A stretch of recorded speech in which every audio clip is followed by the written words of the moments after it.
Hi everyone, good morning. I'll try to be louder than the other hall. So, for a year or so, I've been using a new pre chopping technique in flax. As you know, I've been doing flax for a few years now. Now, why pre chopping? Let's go back to a few basics. We know that the main reason for endothelial cell loss and SKs the next day and decompensated corneas is longitudinal phaco and not so much torsional phaco. Pre-chopping isn't new, and Akaoshi had come to India. In fact, he had come to iAdvance nearly 15, 16 years ago, and he had done a hard cataract in 60 seconds by doing pre-chopping.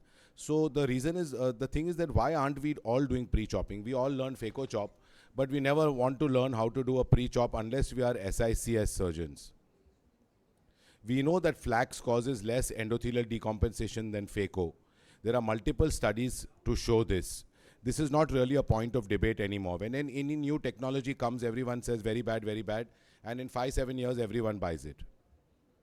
So let's have a look at the tools that we are using. So basically, what's the pre-chopper and what's the support chopper? So for the regular flax cases, this is the one I'm using. It has one beak longer than the other, so it gets into the flax tunnel. I don't have any financial interest. I wish I did. They're damn expensive. This is the Rumex pre-chopper. For the harder ones, like a grade 4, grade 5 cataract.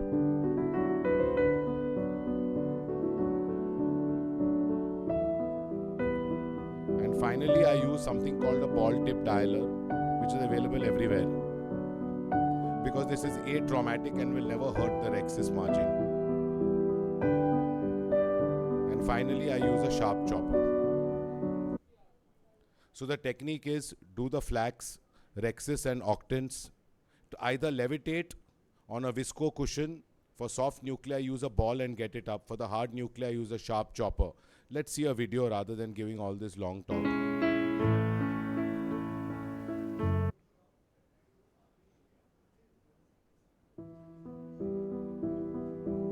So this is what the flax strategy looks like. So all that we have to use the ball dialer on the other side to stabilize. Put it inside and you get 2 splits. For all of us that are using femtosecond laser, unlike marketing hype, we know that we still have to do some separation and chopping. It's not like after the flax procedure, all the 8 pieces are just sitting waiting for you. You still have to separate them. So we don't want to use any additional phaco energy. If you do this right, most of your cases you will end up doing with close to 0 phaco energy.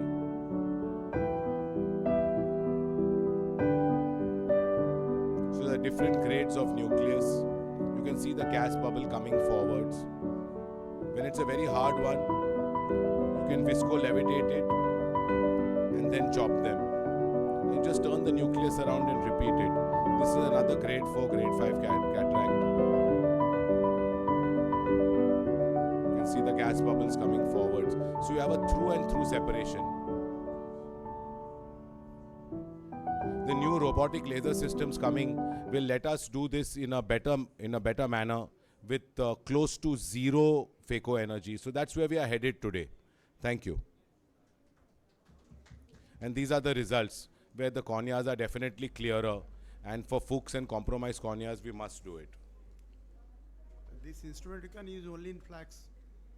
Yeah, so this paper was about that. Of course, you can use pre-chopping. I use pre-chopping for all the regular phaco cases. I never do any phaco without pre-chopping, unless it's grade 1 or just aspiration.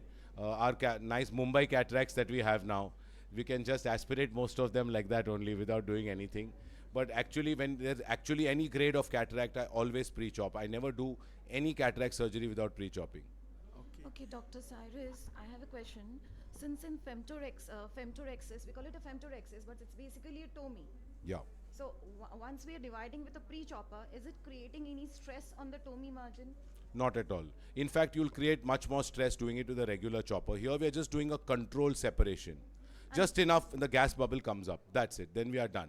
And since already the cleavage lines have been made with the femtosecond laser, like then with the vacuum we can just hold the nucleus and divide it with a dialer or a Yeah. So in a very chopper without in doing a very anything. hard cataract, what happens is that the safety margin is such that there's nearly a 1 millimeter of safety margin behind 1000 microns.